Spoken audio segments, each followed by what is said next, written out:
Oh, look at that. We're live. We are on. I love when my phone tells me. It's It's the only way I would know. Yeah, I get the tweet notifications from Jack, and I get them from the pod account. There we go. Lets them know we're getting it cracking. Hello, everybody. Hello. Jack under assault in the chat. I know, and that's why I'm mad. Like, I didn't do anything. I'm getting slandered. But when I said here. to stand by, there was nobody here but me. Yeah. I told you what I was doing. No, you did. I told you. I said I'll be a buzzer beater, and I was. I got here at 11. I was ready. I don't think you got the buzzer beater off in time, to be fair. But you're talking. Monitor says when am I late though? I'm at the buzzer. I texted you 11. I texted you at 11, and it was 11:05. I know, Dave. I'm not actually. Show's canceled. Jack furious. Imagine. It's just a few minutes to build suspense. Exactly. We're fashionably late. Facts. Hello. All right. Celtics Jazz last night, 123-107 win for the Celtics. We can start with the thumbnail of the video. Celtics bench has been on a burner lately. Obviously, a couple bench players got the start. Last night. Pritchard got the start in Portland. Was going to get the start in Utah, but then they switched it up last second, went with Hauser and Kornet. All three players have been playing super well. Kornet especially. Bobby, what do you make of the bench?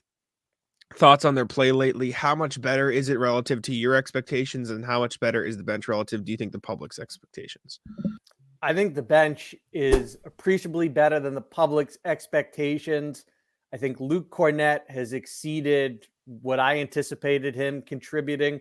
I think he's better than some of the playoff teams' backup centers. And so he's really he excels in his role. And so when he's someone who, to put it simple, he gets it. When he talks about, I'm not worried about Xavier Tillman or what opportunities come from Robert Williams getting traded before the season starts, that I'm focused on, okay, this is what the team is asking from me. That's my focus. How can I do this to the best of my abilities every night? And I think that has served him well. He's smart. He plays hard. And you see it. Joe Mazzulla's called him one of their best at making an impact on the offensive glass. He protects the rim well. He calls out their coverages with as much trust as anyone on the team. And so what he does isn't necessarily sexy, but when you set good screens and you roll to the rim hard and you're 7'2", you're going to get a lot of dunks and layups. And so Luke Kornet does very well in his role. And then I'm not going to go down one by one on everyone, but we all see what Sam Hauser and Peyton Pritchard are doing and what Hauser has evolved into. So what you're getting is a very productive second unit that is helping you win games. Yeah, you nailed it on the head with Kornet. He's not really asked to do a whole lot, and it makes it really easy for him to excel. And you can say the same for the rest of the bench too. All of their roles are pretty niche. Hauser is just supposed to shoot threes and play defense.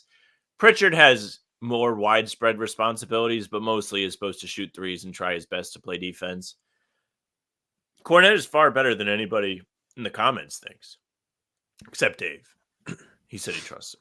Respect. But most of the people are like, this guy sucks. Nemi should get his minutes. Oh, they traded for Tillman. Tillman should take his minutes. And Kornet has just remained steady. Doesn't really seem to care about any of the noise, which is the least surprising thing ever. And has been the guy for the Celtics to just throw in anytime someone's out, he can eat big minutes. I mean, he has become the new Daniel Tice in the way that you can start him and you're going to be just fine. It's not going to be a problem. He's able to hold his own. He can play defense, protect the paint, and he's not going to be a liability on either end of the floor. That's really what you want out of him, and it's been fantastic to watch because he's grown so much since joining the Celtics. Mm-hmm. Bob, you mentioned he's probably better than a lot of these playoff teams' backup bigs. Or do we think he ranks among backup bigs? I mean, you can compare him to third-string bigs, but even past that, like, I can pull up the NBA.com and like sort by at least 20 games off the bench, etc. this season. Like, you look at some of these names, Naz Reid, he's probably not better than Naz Reid, maybe probably not Mo Wagner.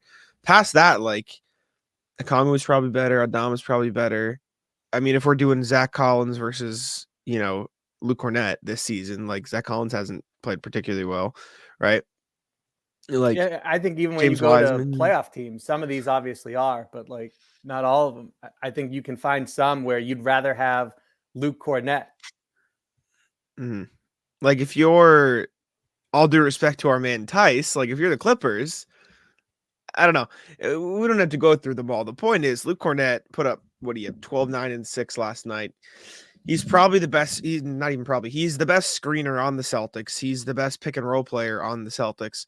And he just puts himself in the right spots. He's able to find his place on the court, be there, and get easy points because of it.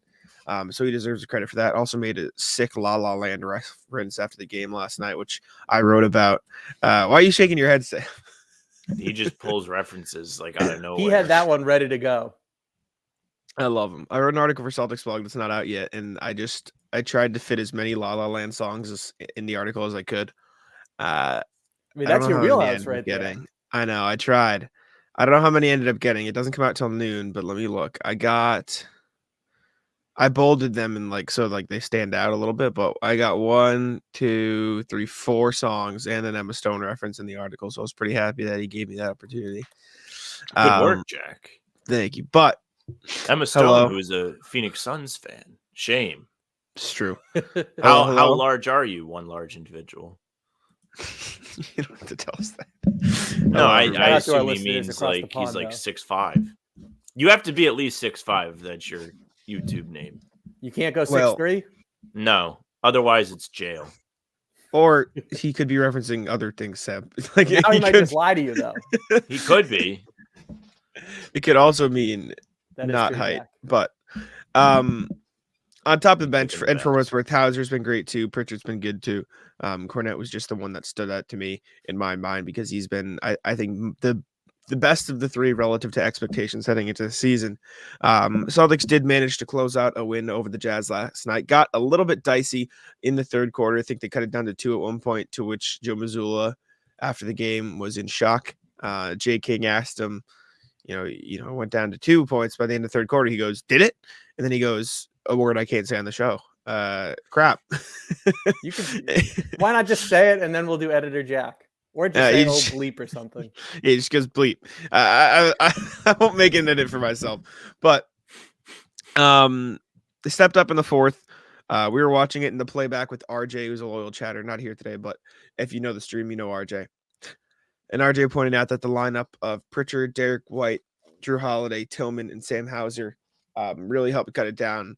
At the start of the fourth, they opened with Kornet instead of Tillman, or Kornet instead of Hauser, I think. I think they're running double bigs with Tillman and Kornet for the start of the fourth. I'm checking if I'm correct.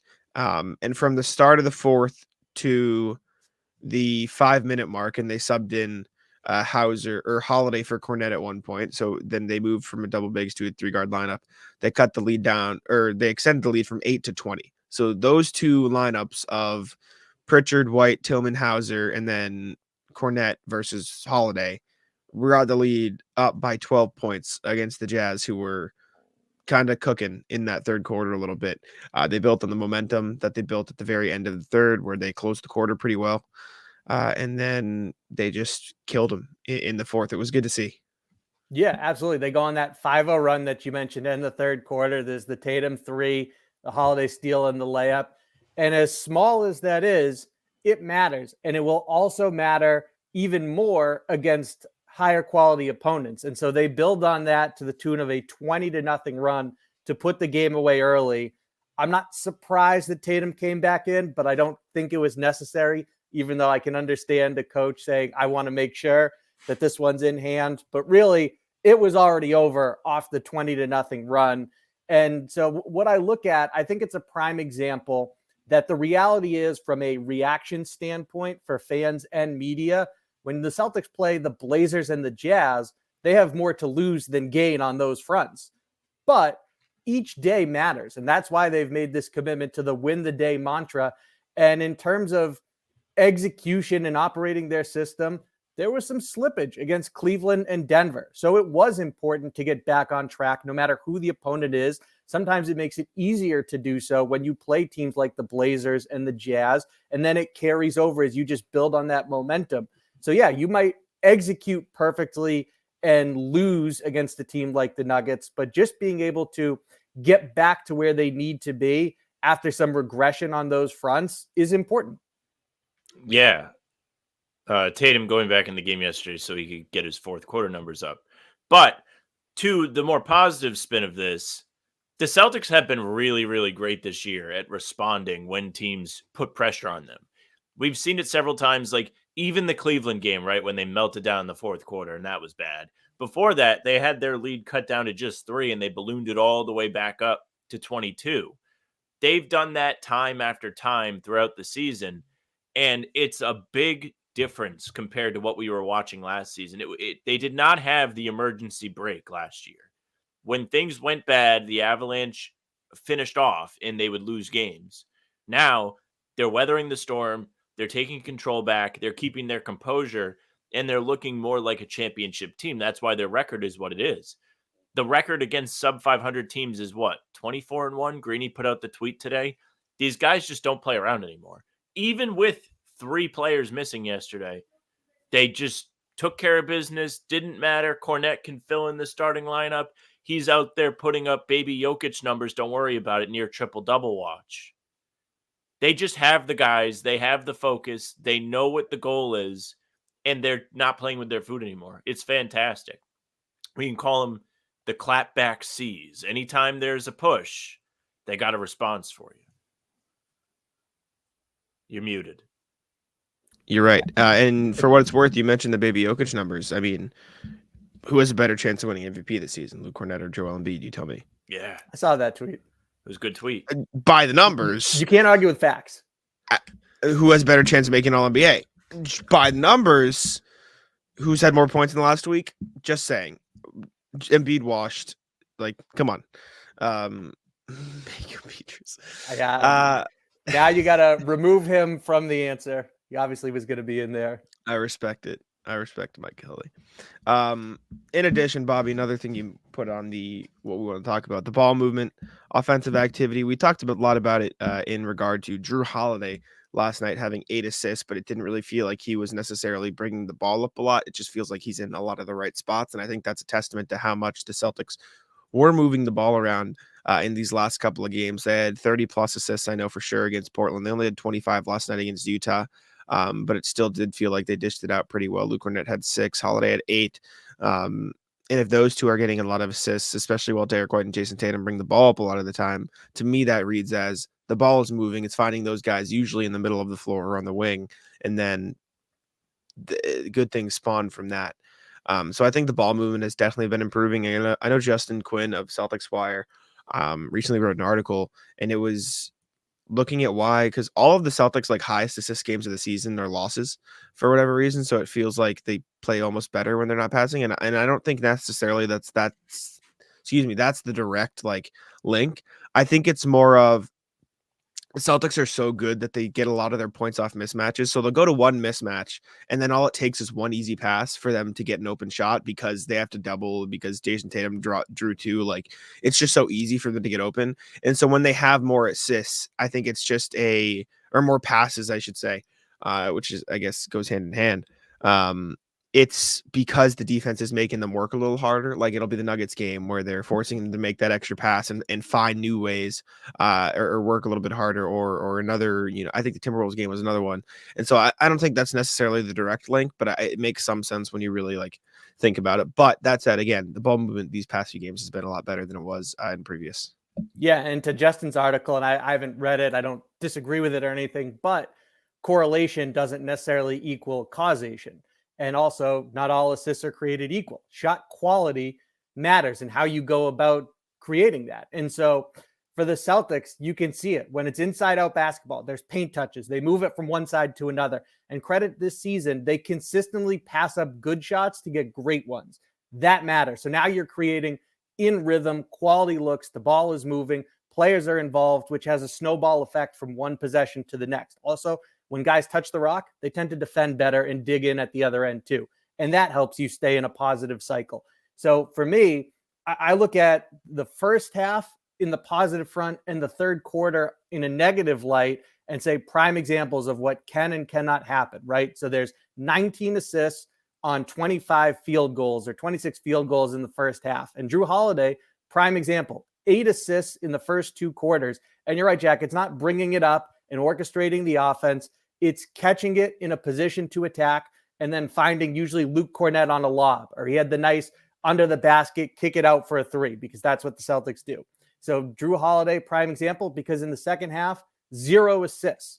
And in the third quarter, they got more stagnant. It was a lot of that one pass, chuck it up, not really attacking. And so those looks led to shooting below 40% from the field, and the Jazz being able to make this run to get all the way within one possession before they got back to playing the right way and smoked them. Yeah, the one pass and shot is always a really tough look. And it's the worst when it comes on the wrong end of a run.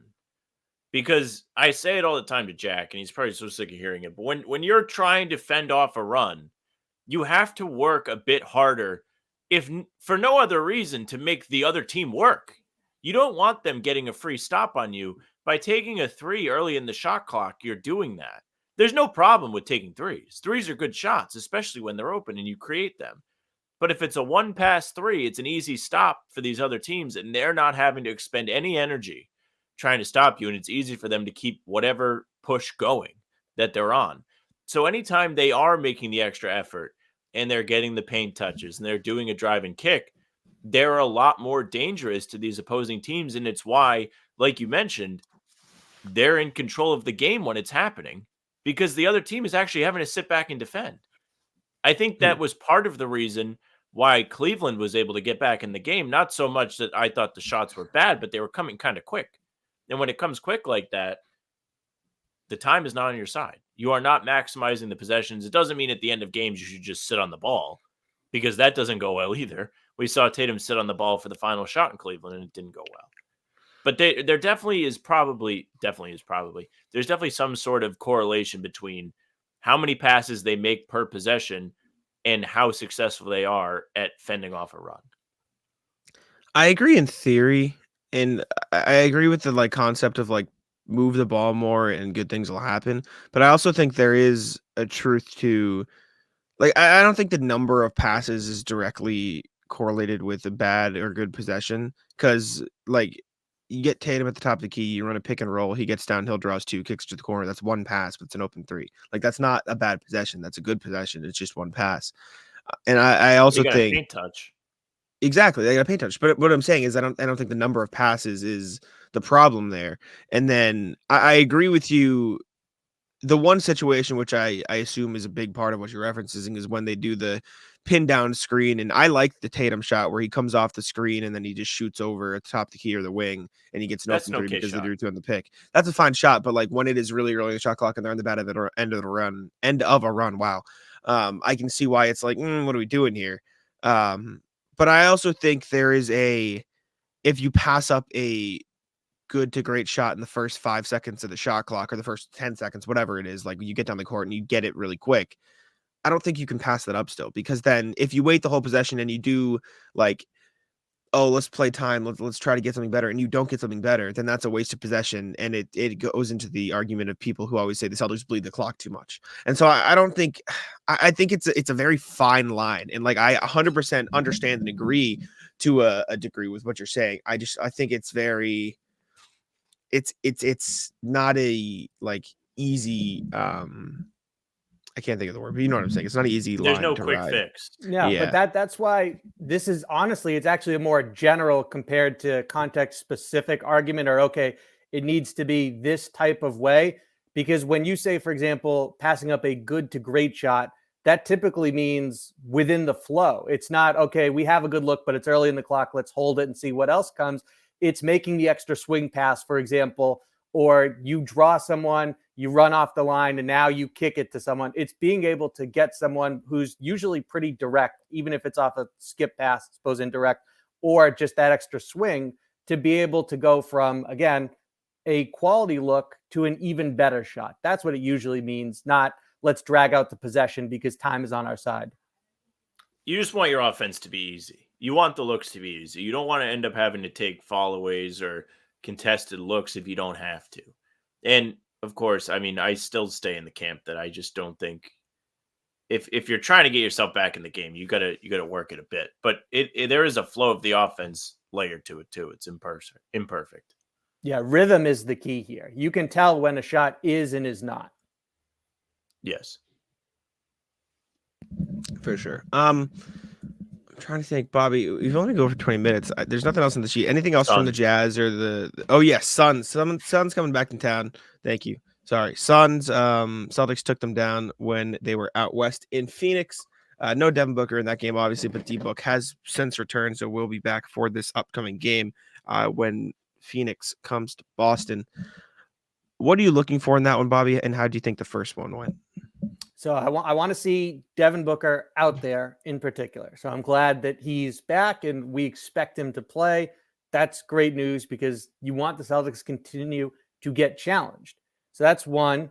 Two is I want to see them stick to the strategy. It's a little bit, of course, there's a relation to all these other games, like with Utah in the third quarter when players aren't really moving and the ball isn't flowing around and popping, then you suffer the consequences for it. So you need to stick with that activity on and off the ball. And then when it comes to just this, look, Kevin Durant comes to the podium after the last time they played and praises them for a strategy that at some point will bend the game in their favor. It's more difficult to do it against Phoenix with Devin Booker in the lineup. So that's what I want to see is continue to execute when the competition gets more and more challenging. This is a Phoenix team that people are starting to talk about. Are they Denver's most difficult challenge, at least in the Western Conference? So it is a good test for you if all of their top guys are in the lineup.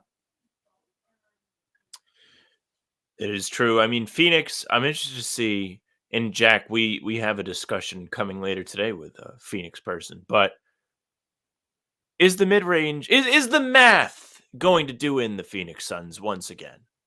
Because Saturday's prime time matchup went as well as it could have possibly went for the math heads.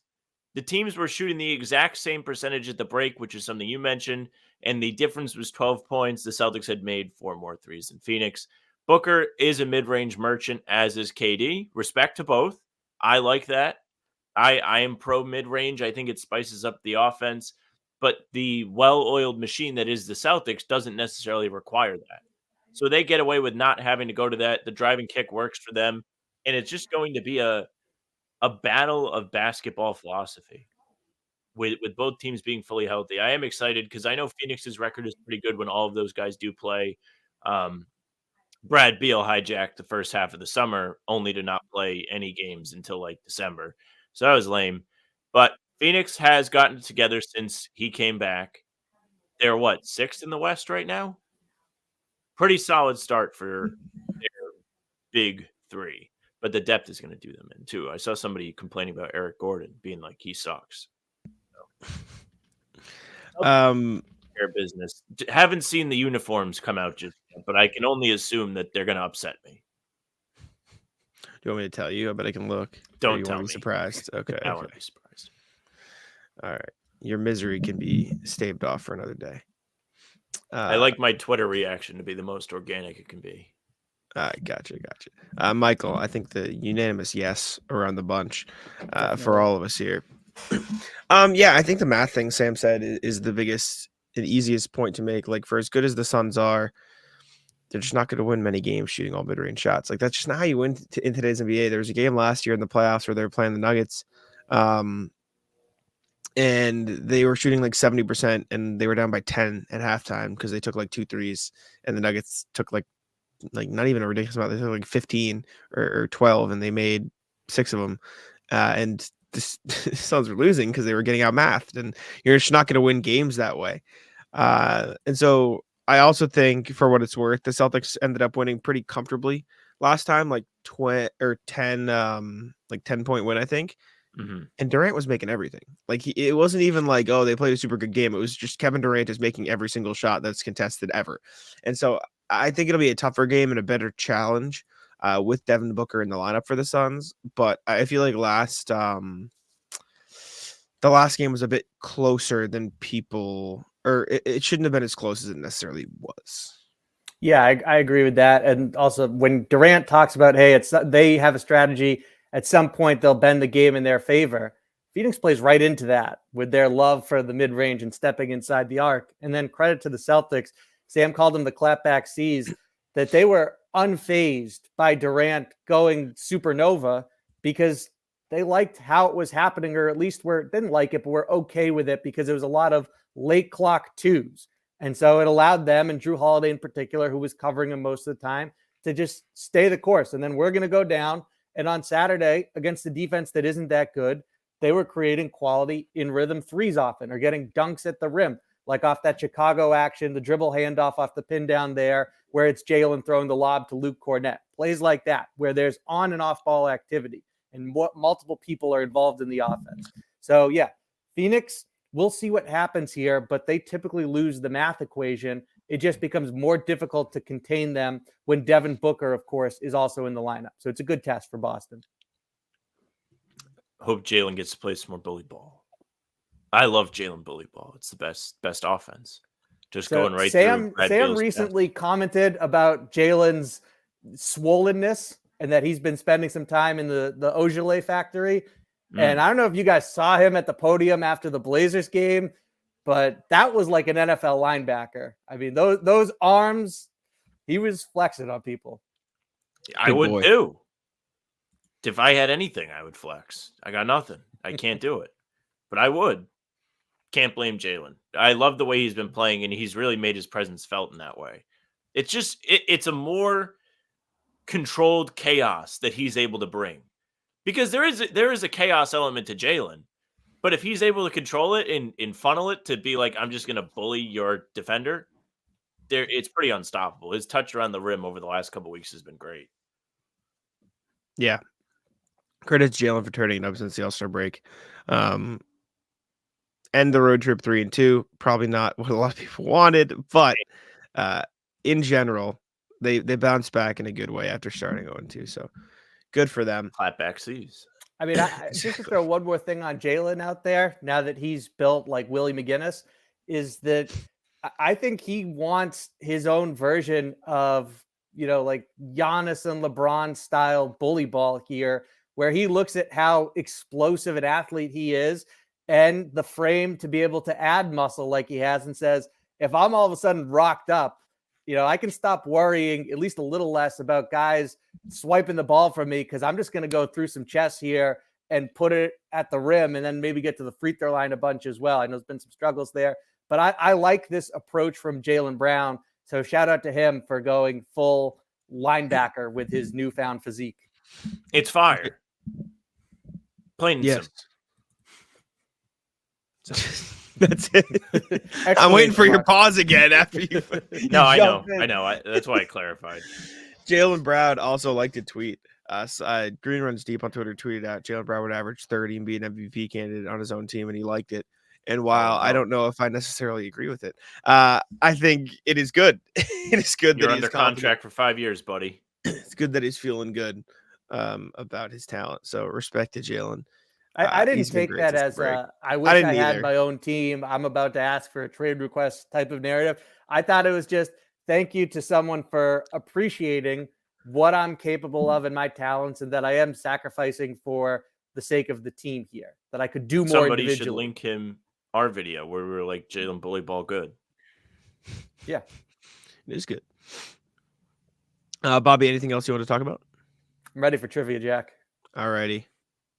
You ready, Sam? Comments off, chats off, everything off. Hold on. Comments are off. All right. I'll open the Google Sheets.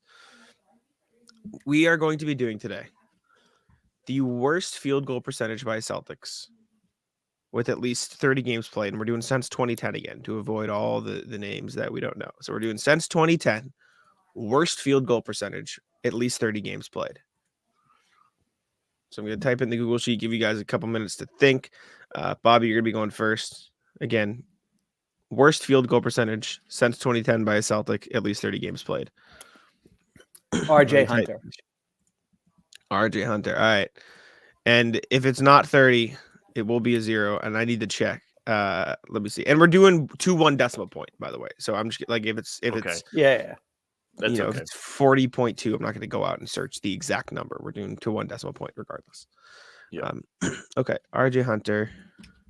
Here we go. It's not a 0. 37.8%. Good pick. Thank you. Does it say how many games he played? He played in 37. So you got there. Carson Edwards. That's a good one. 30. He might not Sorry, have I'm got just typing this quick. Sixers Twitter would call him 5'11". That's how they'd refer to him. Sorry, I'm just finishing typing this, and then I will go for your Carson Edwards. Well, that's close enough. Whatever. Carson Edwards. Alrighty, let's see. Carson Edwards. Here we go. Got an ad for a Carson Edwards jersey on my timeline the other day.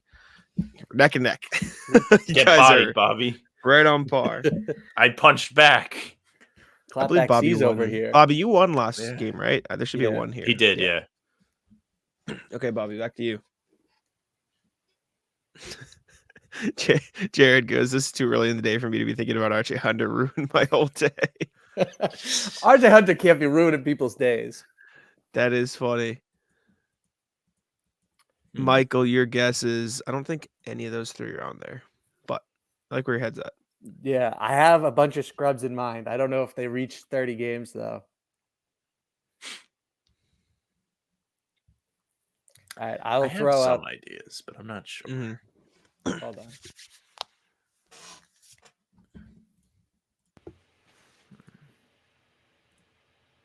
What are we cooking up here, Bobby? I know.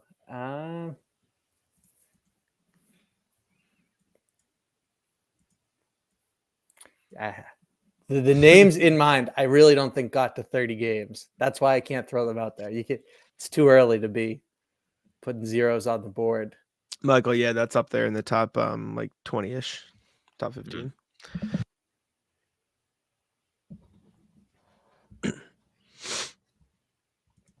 We could play some Jeopardy music or something. Oh, I've got one.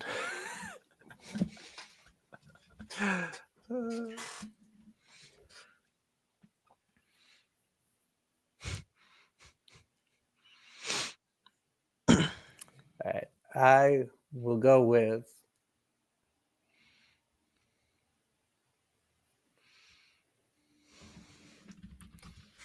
all right. I'm gonna take a 0, and I'm so mad about it, but I apologize. Well, I'm gonna make any 0 just 100 because that's the yeah field goal percentage equivalent.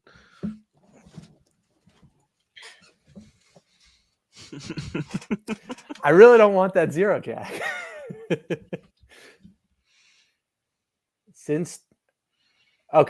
Is it since 2009, 2010, or 2010, 2011? Oh God, I just typed in since 2010. I have a player. Let me. I can check. Let me check.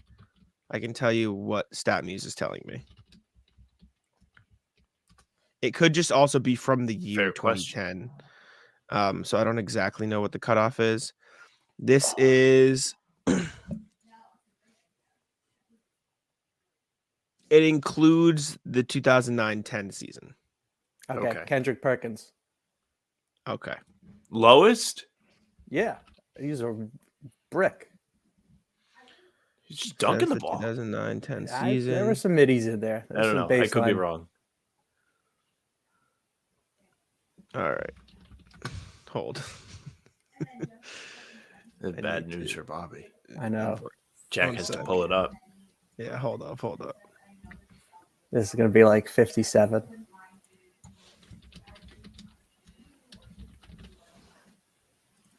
Maybe I should have taken the 100. Okay. Sorry, give me a second here. Jack's going to the encyclopedia for this one. I know. He's got to go to page 14 to get the answer. He has to send the PR team an email to get the answer. It's Jeff Twist to respond quickly. He's texting Dick Lipe. Well, StatMuse is pay to win now, so I can't look like past. Is it? What if you go Basketball Reference? I am, but that means I have to do some math. He has to do math. All right, one sec. Okay, because Kendrick Perkins also spent half of the 2010-11 season, so I have to add the numbers together. Tough One draw. second. Yeah, this is. If you couldn't tell by now, this is not going to be a phenomenal guess. I think it's gonna Hold, surprise please. 346. I gotta make sure I get the math right. 6. Well, the three names I had in mind, I couldn't guess with confidence that they'd meet the minimum. I have two that I'm almost certain. I'm All right. feeling pretty good right now.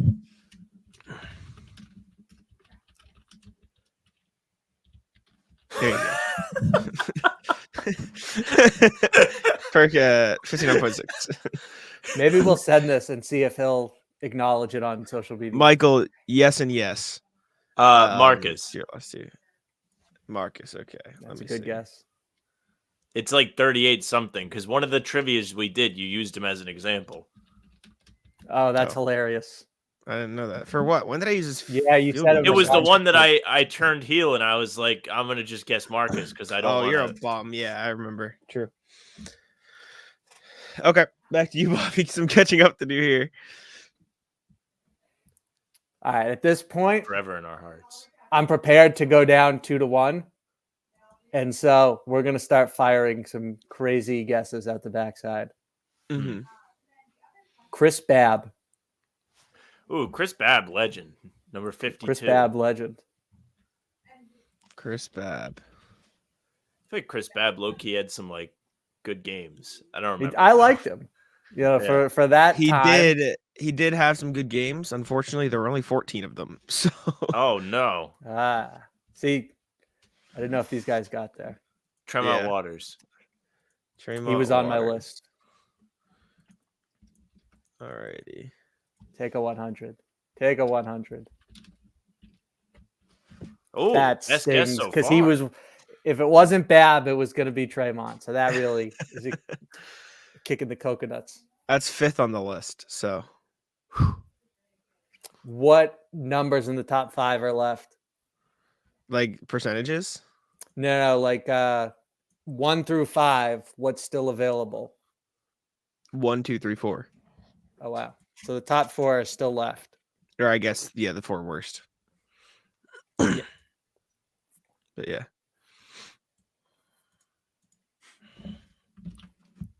Shemi Ojale.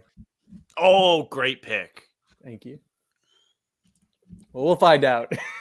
I think it's a good pick. Good pick. We'll just do Kemba.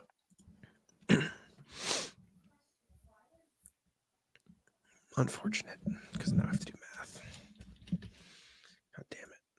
Do you? Right, 1 second. I do.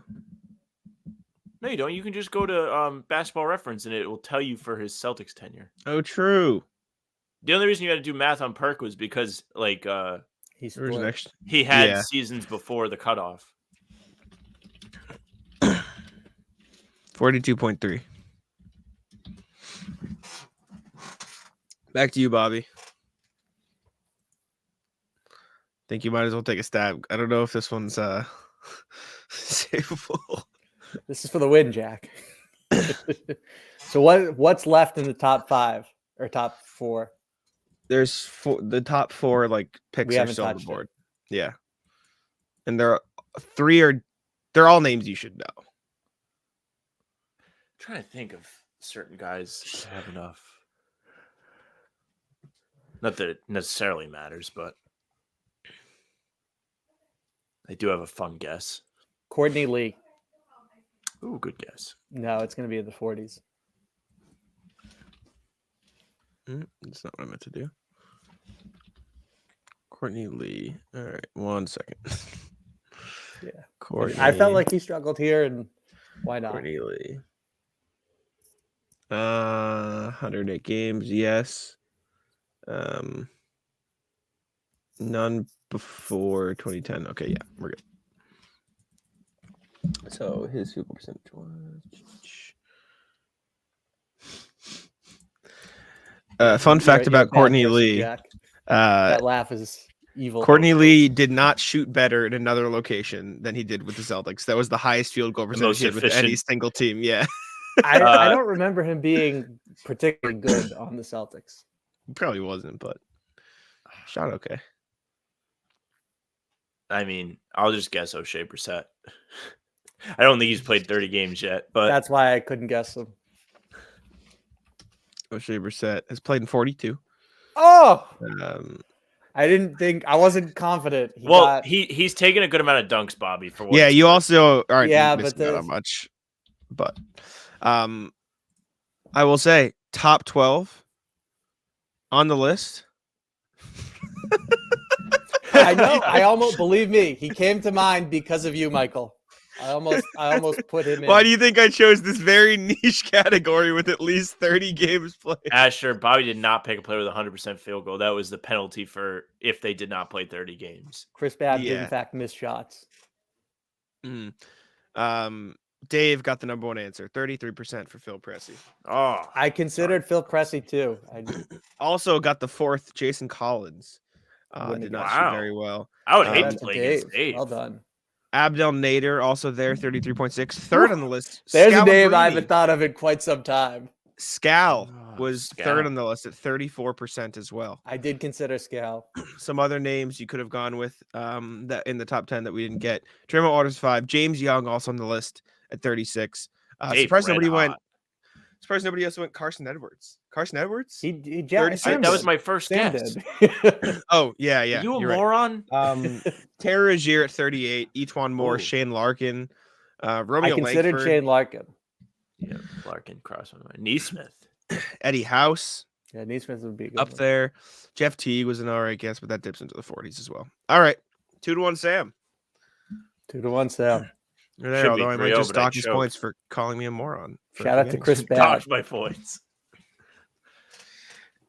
Okay. Bobby, any final thoughts? No, I think we hit on it all.